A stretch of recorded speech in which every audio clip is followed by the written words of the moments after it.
ஏக்கா எங்க கடையில நீங்க இன்விடேஷன் கார்டு ஆர்டர் பண்ணியிருந்தீங்க, அதுதாக்கா கொண்டு வந்திருக்கேன். மொத்தமா 1000 கார்டு ஆர்டர் பண்ணியிருந்தீங்க. 1000 கார்டு இதுல இருக்கு. மாதிரி ஃப்ரெண்ட்ஸுக்கு கொடுக்கறதுக்கு அப்படின்ட்டு ஒரு 200 கார்டு ஆர்டர் பண்ணியிருந்தீங்க. சரி, பெரிய பாக்ஸ்ல 3000 கார்டு இருக்கு. இது என்னப்பா மேல சின்ன பாக்ஸ்? ஏக்கா நீங்க 2 வெரைட்டி கார்டு ஆர்டர் பண்ணியிருந்தீங்களா? அதாவது இந்த ஃப்ரெண்ட்ஸுக்கு கொடுக்க மாதிரி சின்ன கார்டு, மாதிரி நீங்க ஃபேமிலிக்கு இன்வைட் பண்ணதுக்கான பெரிய கார்டு, 2 வெரைட்டி கார்டு இருக்குக்கா. அப்படியா? சரி தம்பி, நானும் நினைச்சேன் அது லேட் ஆகுமோ என்னமோ நினைச்சேன். பரவாயில்ல, நீங்க எல்லாத்தையும் கொண்டு வந்துட்டீங்களே. இதுவே கொஞ்சம் லேட்டு தான். இன்னும் ஒரு வாரம் தான் இருக்கு கல்யாணத்துக்கு. புரியுதுக்கா, கல்யாண சீசன்ல அதனால நிறைய ஆர்டர் இருந்துச்சு. அது மட்டும் இல்ல, உங்க அட்ரஸ் ரொம்ப தூரமா இருந்துச்சு, அதான் எடுத்துட்டு வர்றதுக்கு யாருமே இல்லாம இருந்துச்சுக்கா. சரி பரவாயில்ல. உங்களுக்கு இப்போ எவ்வளவு பணம் தரணும்? அட்வான்ஸ் அதுக்கப்புறம் ஒரு 2 வாட்டி கொடுத்துருந்தோம். இன்னும் மீதி பேலன்ஸ் கொஞ்சம் இருக்கு. அது நீங்க ஓனருக்கே அனுப்புங்க. எனக்கு டெலிவரி சார்ஜ் மட்டும் கொடுங்கக்கா. சரி தம்பி, உங்களுக்கு எவ்வளவு தரணும்? ஏக்கா கொஞ்சம் தூரம், ரொம்ப தூரம் ட்ரை பண்ணி வந்திருக்கேன். பார்த்து எடுத்து ஏதாவது போட்டு கொடுங்க, ஒன்றும் பிரச்சனை கிடையாது. இந்த தம்பி, இதுல 500 போதுமா பாரு. ரொம்ப தேங்க்ஸ்க்கா. யாரும் 500 ரூபாய்லாம் தரமாட்டாங்க, எல்லாரும் 50 100 கொடுப்பாங்க. இருக்கட்டும் தம்பி, நீங்க அவ்வளவு தூரத்துல இருந்து வந்திருக்கீங்க. அது மட்டும் இல்ல, எங்க வீட்டுல விசேஷம் வேற. சந்தோஷமா கொடுக்கேன், வாங்கிக்கோ தம்பி. ரொம்ப தேங்க்ஸ்க்கா. சரிக்கா, நான் போயிட்டு வரேன். சரி தம்பி, பார்த்து போயிட்டு வாங்க. ஆனாலும் இவங்களுக்கு ரொம்ப நல்ல மனசு தான். எல்லாரும் 10 தரட்டா, 20 தரட்டா, 50 தரட்டான்னு கேட்பாவ. இவங்க 500 ரூபாய் சொல்லையா கொடுத்துருக்காங்க. டெய்லி இப்படி ஒரு 4-5 கஸ்டமர் கிடைச்சாலே போதும், நம்ம குடும்பத்தை நம்ம வளர்த்துடலாம். நல்லா இருக்கட்டும் இவங்க எல்லாரும். இந்த பாக்ஸ் எப்படி உள்ள கொண்டு போறதுக்கு வெயிட்டா இருக்குமா இல்லையான்னு தெரியலையே. சரி, இவள்கிட்ட சொல்லி உள்ள கொண்டு வைப்போம். வா சின்ன பொண்ணு. ஏக்கா யாருக்கா வந்துட்டு வர ஒரு பையன் மூஞ்சி புள்ள சிரிப்பா இருக்கு. கல்யாண கார்டு டெலிவரி கொடுத்துட்டு போறான். அவனுக்கு டெலிவரி சார்ஜ் நான் கொஞ்சம் கூட கொடுத்தேன்னா அதான் ரொம்ப சந்தோஷமா பேசிட்டு போறான். ஏக்கா கல்யாண கார்டு வந்துட்டோம். பாப்போம் என்ன இவ்வளவு கார்டு இருக்கு. கீழே இருக்கக்கூடிய பாக்ஸ் நம்ம பெரியவங்களுக்கு ஃபேமிலிக்கு எல்லாம் கொடுக்கறதுக்கு சின்ன பண்ண 1000 கார்டு சொல்லியிருந்தேன். மேல இருக்குது ஜானுக்கும் சாருக்கும் அவங்க ஃப்ரெண்ட்ஸ்க்கு எல்லாம் கொடுக்கணும் அப்படின்ட்டு சின்ன கார்டா சொல்லியிருந்தா. பாக்ஸ் கொஞ்சம் வெயிட்டா இருக்கு, அதான் வியல்கிட்ட சொல்லி தூக்கிட்டு வரலான்னு பார்த்துட்டு இருக்கேன். இதுக்கு அந்த அண்ணனை கூப்பிடணும், நானே தூக்கிட்டு வரேன். வாங்க உள்ள கார்டை பார்ப்போம். எங்களை விட நீ தான் ஆர்வமா இருக்க. ஆமா, நம்ம ஜானு கல்யாணத்துக்கு கார்டு வந்திருக்கு. நாளைக்கு குடும்ப கோயிலுக்கு போகணும். அடுத்தது கல்யாண லெட்டர் எல்லாம் கொடுக்கணும். அடுத்தது கல்யாணம் கச்சேரி, ஒரே ஜாலி தான். இன்னும் ஒரு வாரத்துக்கு நான் உங்க வீட்டிலே தான் கிடக்க போறேன். அதனால என்ன, உன் மாமியார் எதுவும் சொல்லலைன்னா நீ இங்கே கூட தங்கிக்கலாம். சரி அக்கா, வாங்க உள்ள போவோம். அப்படியே ஒரு காஃபி கீஃபி போட்டுதாங்க. அப்படியே இருந்து எல்லாத்துலயும் மஞ்சள் குங்குமத்தை வச்சிருவோம். சரி சின்ன பொண்ணு, நான் நேரத்தையே யாருக்கெல்லாம் கொடுக்கணும்ட்டு லிஸ்ட் போட்டு வச்சுட்டேன். எல்லாத்துலயும் பேரும் எழுதிடணும். ஏக்கா லெட்டர்ல எல்லாத்துலயும் மட்டும் பேர் எழுதிட்டே இருக்க போறீங்க? இல்ல சின்ன பொண்ணு, வேண்டப்பட்டவங்களுக்கு பேர் எழுதி தானே கொடுக்கணும். மத்தபடி இங்கனோட எல்லாருக்கும் நார்மலா தான் கொடுப்பேன். எல்லாருக்கும் பேர் எழுதிட்டு இருந்தா அதுக்கு தான் நேரம் கரெக்டா இருக்கும். சரி வா சின்ன பொண்ணு, நான் உனக்கு காஃபி போட்டு தரேன். அப்படியே லட்சுமி சாந்தி செல்வி ஃபோன் பண்ணி கூப்பிட்டுன்னு வச்சுக்கோங்க. இன்னும் ஒரு 2 மணி நேரத்துல எல்லாத்தையும் முடிச்சிடலாம். நான் ஃபோன் பண்ணிருக்கேன், நீங்க காஃபி போடுங்க. சரி சின்ன பொண்ணு. இந்த ட்ரெஸ் நல்லா தான் இருக்கு. வேற ட்ரெஸ் போடலாமா இதே போடலாமா? லாஸ்ட் டைம் நாங்கள் மீட் பண்ணப்போ கூட நான் ஒயிட் ட்ரெஸ் தான் போட்டிருந்தேன், அவங்களும் ஒயிட் ட்ரெஸ் தான். இன்னைக்கு எப்படி இருக்குன்னு பார்க்கலாம். இந்த ட்ரெஸ்ல நம்ம அழகாக தான் இருக்கும், இருந்தாலும் ஏதோ குறை இருக்கே. கண்ணாடி பக்கத்தில் வந்து பார்த்தா நல்லா தான் இருக்கு. சரி, இதே போட்டுட்டு போவோம். ஐயோ, இன்னைக்கு வெளியே போகிறதுன்னு நினச்சா எனக்கு ஒரே பதட்டமாக இருக்கு. முன்னாடி எல்லாம் மீட் பண்ணது அன்எக்ஸ்பெக்டடாக இருந்துச்சு. ஏன்னா இன்னைக்கு பிளான் பண்ணி மீட் பண்ணலாமான்னு கேட்டு போகுதுனால ஐயோ ஒரு மாதிரி இருக்கே. ஐயா, இவன் என்ன பைத்தியம் கண்ணாடி முன்னாடி நின்று சிரிச்சிட்டு இருக்கா? சாரு அக்கா, கண்ணாடி கிட்ட நின்று என்ன புலம்பிட்டு இருக்க?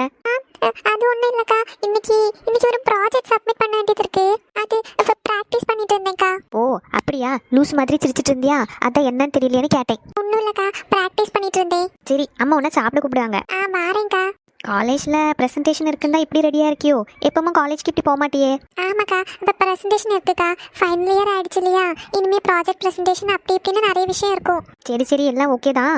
அப்புறம் பக்கத்து வீட்டில் அந்த மாமா கிட்ட சொல்லியிருக்கேன், இன்னும் கொஞ்சம் நேரத்தில் ஆட்டோ வந்துடும். நீயும் டக்குன்னு ரெடியாரு, நானும் தலை தோத்திட்டு ரெடியாக இருவேன். அப்படியே ஒன்று காலேஜில் ட்ராப் பண்ணிட்டு நான் போயிட்டு வரேன். ஐயோ, நம்ம ஒரு பிளானை போட்டா அக்கா ஒரு பிளானை போட்டிருக்கேன். இல்லைக்கா, எனக்கு லேட் ஆயிட்டு, நான் சீக்கிரமாக கிளம்பணும். பஸ்ஸை பிடிச்சி நீ காலேஜில் போய் ரீச் ஆகிறதுக்கு முன்னாடி ஒரு டைம் ஆயிரும். ஆட்டோவில் தானே, ஒரு 10 நிமிஷம் நீ பிரேக்ஃபாஸ்ட் சாப்பிட்றதுக்குள்ளே நான் ரெடியாயிருவேன். போகும்போது உன்னை அப்படியே ட்ராப் பண்ணிவிட்டு நானும் போயிட்டு வந்திருக்கேன். அம்மா தான் சொன்னாங்க. இல்லைக்கா, நான் இப்போவே கிளம்ப போகிறேன். நான் இப்போ கிளம்புனா இன்னொரு 10-15 நிமிஷத்தில் காலேஜில் ரீச் ஆயிடுவேன். எது, இப்போ நீ கிளம்புனா இங்கேருந்து பஸ் ஸ்டாண்ட் வரைக்கும் நடந்து போய் பஸ்ஸை பிடிச்சி நீ காலேஜில் 10 நிமிஷத்தில் ரீச் ஆயிடுவேன். இல்லை, ஒரு அரை மணி நேரமாவது. சாரு, காலேஜுக்கு தான் போறியா இல்லை வேற எங்கேயாச்சும்? இல்லைக்கா, காலேஜ் தான் போகிறேன். இன்னைக்கு தான் ப்ரெசன்டேஷன் இருக்குல்ல. அப்போ 5 நிமிஷம் நீ பிரேக்ஃபாஸ்ட் சாப்பிடு, நான் ரெடி ஆகிட்டு வந்திருக்கேன். அக்கா விட மாட்டாங்க போல இருக்கு. சரிக்கா. ஐயோ போச்சு, இப்போ என்ன பண்ணதுக்கு? பேசாம மெசேஜ் பண்ணிட்டு இன்னைக்கு வர முடியாதுன்னு சொல்லிடலாமா? ஐயோ எவ்வளோ பிளான் பண்ணியிருந்தோம், இப்போ போகலைன்னா அவங்களுக்கும் ரொம்ப ஹர்ட் ஆகுமே. என்ன பண்ணலாம்? சரி ஃபோன் பண்ணுவோம், வேற ஆப்ஷனே இல்லை. ஹலோ. ஹாய் சாரு, ரெடி ஆயிட்டியா? ரெடி ஆயிட்டேன், ஆனா அதுல ஒரு சின்ன சிக்கல். ஐயோ சிக்கலா? என்னாச்சு? சாரு வரமாட்டேன்னு மட்டும் சொல்லிடாத. ஒன்றும் இல்லை, காலேஜ் கிளம்பலான்னு ரெடி ஆகிட்டு இருந்தேனா, அக்கா இன்னைக்கு உங்கள் வீட்டுக்கு தாத்தாவை பார்க்க வந்துட்டு இருக்காங்களா, அதனால அவள் ஆட்டோவில் வந்துட்டு இருக்கா. என்னையும் காலேஜில் ட்ராப் பண்ணிட்டு அப்புறமா நான் போகிறேன் அப்படின்னா. நான் நிறைய வாட்டி சொன்னேன் வேண்டாம் நான் பஸ்லேயே போகிறேன் அப்படின்னு, ஆனால் அக்கா கேட்கவே இல்லை. இப்போ என்ன பண்ணுறது? அவள் என்ன காலேஜ் முன்னாடி ட்ராப் பண்ணிட்டு தான் போவா. ஐயோ அக்காக்கு எதுவும் டவுட் வந்துருக்குமோ? டவுட் எல்லாம் இல்லை, ஆனால் இதுக்கு மேலே நான் ஃபோர்ஸ் பண்ணி வரமாட்டேன் பஸ்ஸில் தான் போவேன்னு சொன்னால் கண்டிப்பாக டவுட் வந்துடும். சாரு அப்ப நீ எதுவுமே பேசாத, அக்கா கூட ஆட்டோலே போ, காலேஜ் முன்னாடி இறங்கிக்கோ. காலேஜ் கிட்ட போயிட்டா எப்படி? நீங்கள் பஸ் ஸ்டாண்டில் தானே என்ன வெயிட் பண்ண சொன்னீங்க. லூசு, பஸ் ஸ்டாண்ட் என் வீட்டுக்கிட்ட இருந்து பக்கம், அதனால தான் அப்படி சொன்னேன், மற்றபடி ஒன்றும் கிடையாது. நீ காலேஜ் கிட்டே ட்ராப் ஆயிக்கோ. ஓ அதனால தானா? ஆமா, அதான் உங்க அக்கா ஒன்று அங்கே தானே ட்ராப் பண்ணுறேன்னு சொல்லியிருக்காங்க. நீ அங்கேயே இறங்கிக்கோ, இறங்கிட்டு வெயிட் பண்ணு, நான் ஒரு 10 நிமிஷத்துல வந்துடுவேன், சரியா? நிஜமாவா? நீங்கள் எதுவும் கோச்சிக்குவீங்களோன்னு நினச்சேன். இதுல கோச்சுக்கு என்ன இருக்கு சாரு? உன்னால பஸ் ஸ்டாண்ட்ல வெயிட் பண்ண முடியாது, நீ காலேஜ் கிட்டே வெயிட் பண்ணு, நான் அங்கேயே வந்து உன்னை பிக்கப் பண்ணிக்கிறேன். டென்ஷனே எடுத்துக்காத, காலேஜ் போற மாதிரியே போ, அக்கா கிட்டே எதுவும் காட்டிக்காத, சரியா? ஓகே ஆதி. சரி நான் ரெடி ஆயிட்டேன், நான் இங்கேருந்து இப்போ கிளம்புனா கரெக்டாக இருக்கும். நீ உங்கள் அக்கா கூட கிளம்பி காலேஜ் கிட்ட வரும்போது நான் அங்கேயே இருப்பேன், உன்னை வெயிட் பண்ணவே வைக்க மாட்டேன், உனக்கு முன்னாடி அங்கே ரீச் ஆயிடுவேன், சரியா? சரி ஆதி, வச்சிருட்டா? Okay bye. ஓகேடா. சும்மா இந்த பிள்ளைங்க எல்லாம் எப்போ மைண்டு சேஞ்ச் பண்ணுவாங்கன்னே சொல்ல முடியாது. கால் பண்ணி பிரச்சனைன்னு சொன்னதும் எங்கே வரமாட்டாளோன்னு நினச்சிட்டேன். இப்போது அண்ணா கிட்ட போய் கார் கீ வாங்கணும், என்ன பண்ணலாம்? எப்போவும் காலேஜ்க்கு பைக்கில் தானே போவேன், இன்னைக்கு என்ன காருன்னு கேட்டால் என்ன காரணம் சொல்லுது? மெயினாக அந்த ஹரணி கிட்ட மாட்டிக்காமல் பார்த்துக்கணும், அதுதான் இப்போதைக்கு முக்கியம். ஒரு வேளை அண்ணா கார் கொடுக்கலன்னா ஃப்ரெண்டு கால் பண்ணி கார் எடுத்துகிட்டு வர சொல்ல வேண்டியதான், வேறு ஆப்ஷனே இல்லை. இவன் வேலை நம்ம கூட பைக்கில் வரமாட்டா. சரி போவோம். ஐயோ அண்ணா கிட்ட கார் கீ கேட்கணுமே, கேட்டால் கொடுப்பாரா இல்லையா தெரியல. சரி கேட்டு போவோம். என்ன ஆதி, காலேஜ் போறியா? ஆமாண்ணா. ஆனால் என்னாச்சு? அண்ணா இன்னைக்கு ஒரு நாள் மட்டும் கார் கீ கொடுக்குறியா? எப்போவுமே காலேஜ்க்கு பைக்கில் தானே போவேன். ஆமாம் இன்னைக்கு. அகில், விக்கி, வாங்க அண்ணா, நல்லா இருக்கீங்களா? நான் நல்லா இருக்கேன் ஆதி. என்னடா இந்த நேரத்தில் வந்திருக்கேன், உனக்கு ஆஃபீஸ் போக வேண்டாமா? தாத்தாக்கு உடம்பு சரியில்லைன்னு கேள்விப்பட்டேன், அதான் பார்த்து போகலான்னு வந்தேன்டா. தாத்தாக்கு இப்போ எப்படி இருக்கு, ஓகேவா? ஆதி தாத்தா தாத்தாக்கு இப்போ பரவாயில்லண்ணா, ரூமில் தான் இருக்காங்க. நீ காலேஜ் கிளம்பிட்டு இருக்கியோ? ஆமாண்ணா. ஆதி கார் கீ கேட்டல, ஃப்ரெண்டில் அந்த கபோர்டில் தான் இருக்குது, கீஸ் எல்லாம் வச்சிருக்கு அந்த இடத்துல. ரொம்ப தேங்க்ஸ்ண்ணா. பார்த்து ட்ரைவ் பண்ணு, ரொம்ப ரேஷ் ட்ரைவ் பண்ணாத. ஷியோர்ண்ணா, மெதுவாக தான் போவேன். பாய் அண்ணா, கிளம்புறேன். ஓகே ஆதி. வாடா, என்ன அங்கேயே நின்றுட்ட, உள்ளே போகலாம். டேய் தாத்தாக்கு என்னடா ஆச்சு சடனா? Mild attack. ஐயோ இப்போ பரவாயில்லடா, தாத்தா இப்போது நார்மலாக தான் இருக்காங்க. சரி வா தாத்தாவை பார்க்கலாம். வா விக்கி, என்ன ஆளையே காணும், நம்ம வீட்டு பக்கம் வரதே இல்லை. என்ன பண்ணுறது அண்ணி, ஆஃபீஸில் அவ்வளோ வேலை இருக்குது, அதனால தான் வர முடியல. தாத்தாவை பார்த்துட்டு போகலான்னு வந்தேன். பசங்க 2 பேரும் எப்படி இருக்காங்க? தியாக்கு இப்போ எப்படி இருக்கு? அன்னைக்கு ஹாஸ்பிட்டல் போயிட்டு வந்ததுக்கு அப்புறம் அவளுக்கு இப்போ பரவாயில்ல, தாத்தா உள்ளதா இருக்காங்க, போய் பாரு. நீங்கள் எங்கேயாச்சும் கிளம்பிட்டு இருக்கீங்களா? எங்கள் அம்மா வீடு வரைக்கும் போகிறேன். அம்மா எங்கள் பேரில் கோயிலில் ஏதோ பூஜைக்கு கொடுத்துருக்காங்களாம், அதனால என்ன கூப்பிட்டாங்க, வேற யாருக்கும் வர முடியல, அதான் நான் அப்படியே போயிட்டு வரலான்னு இருக்கேன். அண்ணி நான் வேணா ட்ராப் பண்ணவா? பரவாயில்ல. டேய் என்னடா ஆச்சு? அண்ணி உங்ககிட்ட இப்படி பிஹேவ் பண்ணிட்டு போகிறாங்க. அது வந்து டேய் என்னடா ஆச்சு, ஒழுங்கா சொல்லு. அவங்க உங்ககிட்ட இப்படி இருந்ததே இல்லையே. யூஸ்வலாக வெளியே போகணுன்னா உன்னை தான் ட்ராப் பண்ண சொல்லுவாங்க. இந்த வீட்லேயே உங்ககிட்ட தான் அவங்க ரொம்ப நல்லா பேசுறது. நீயே ட்ராப் பண்ணுறேன்னு சொன்னதும் அவங்க எப்படி பேசிட்டு போகிறாங்க? டேய் நீ ஃபஸ்ட்டு உள்ள வாடா, அப்புறமா சொல்லுங்க. அப்போது ஏதோ சம்பவம் பண்ணி வச்சிருக்க.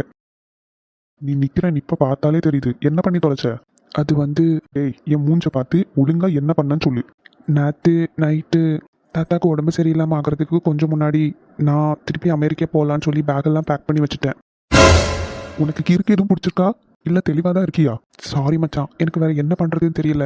அப்புறம் என்னாச்சு, எல்லாருக்கும் தெரிஞ்சிருச்சா? இல்லை நான் கிளம்பலான்னு இருக்கும்போது தான் சடனாக பாட்டி தாத்தாக்கு உடம்பு சரியில்லைன்னு கத்துனாங்க. அந்த பதட்டத்தில் நானும் போயிட்டேன், பேக்கெல்லாம் அப்படியே வச்சுட்டு போயிட்டேன். எல்லாரும் ஹாஸ்பிட்டல் போனதுக்கப்புறமா அண்ணி ரூமில் லைட் ஆஃப் பண்ண வரும்போது தான் நான் பேக் பண்ண பேக் எல்லாமே பார்த்தாங்க. அவங்களுக்கு மட்டும் தெரியும். டேய் எல்லா விஷயத்தையும் அவங்கக்கிட்ட சொல்லிட்டியா? இந்த வீட்டில் அவங்களுக்கு மட்டும்தான் என் விஷயம் பற்றி தெரியும், அதுக்கப்புறம் உனக்கும் ஹரிக்கும் தெரியும். டேய் லூசாடா நீ, அபி அண்ணா கிட்ட ஏதாச்சும் சொல்லிட்டாங்கன்னா? இப்போ வரைக்கும் எதுவுமே சொல்லலை, அதனால தான் அவங்க கோவமாக போகிறாங்களா? ஆமாம், நான் அமெரிக்கா கிளம்புறேன்னு சொன்னேன், அதனால தான் கோவமாக போகிறாங்க. சரிடா நான் ஒன்று கேட்கட்டா? இதோட எத்தனை வாட்டி அந்த பொண்ணுக்கிட்ட பேச ட்ரை பண்ணியிருப்பேன், வீட்டை விட்டு போக ட்ரை பண்ணியிருப்பேன். ஒவ்வொரு வாட்டியும் உனக்கு ஒவ்வொரு தடங்களும் வந்துட்டே இருக்கு. இன்னுமாடா உனக்கு புரியல? உனக்கு விதிச்சது இதுதான், இதுபடியே நீ நடந்துக்கிட்டா உனக்கு நல்லது. என்ன விக்கி பேசிட்டு இருக்க நீ? இங்க பாருடா, எனக்கு கோவம் வர வைக்காத. ஆல்ரெடி உங்களை செம்ம காண்டுல இருக்கேன் நான். இதெல்லாம் நீ எப்போ பண்ணியிருக்கணும் தெரியுமா?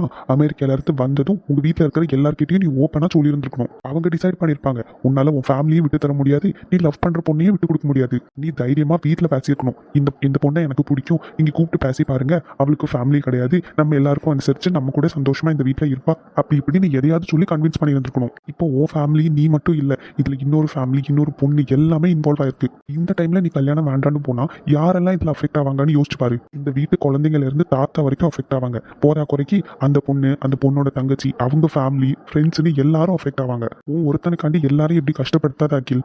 அப்போ இதுக்கு ஒரு முடிவே இல்லையாடா? நான் அந்த பொண்ணை தான் கல்யாணம் பண்ணிக்கணுமா? அப்ப இந்து இத நீ ஃபர்ஸ்டே யோசிச்சிருக்கணும். விக்கி, உன்னோட டிசிஷனை சேஞ்ச் பண்ணி நான் அந்த பொண்ணையே கல்யாணம் பண்ணிக்கிறேன்னு என்கிட்ட சொல்ற வரைக்கும் தயவு செஞ்சு என் மூஞ்சிலே முழிக்காத.